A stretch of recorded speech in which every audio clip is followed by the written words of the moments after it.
மமதை அளிக்கும் மரணம். விலை உயர்ந்த காரில் விரைந்து செல்கிறாய்.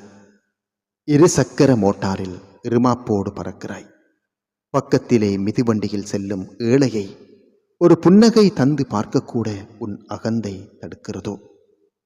கண்ணாடி பெட்டிக்குள் ஏசி காற்றில் நீ இருக்கலாம்.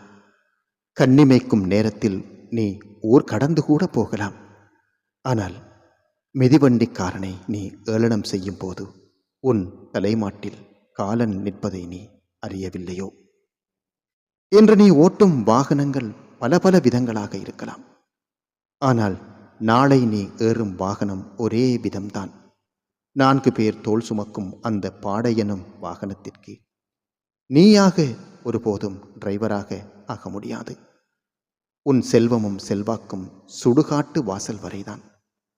அங்கே உன்னை தூக்கிச் செல்ல உனக்கு தெரிந்த மிதிவண்டிக்காரனின் தோள்கள்தான் தேவைப்படலாம்.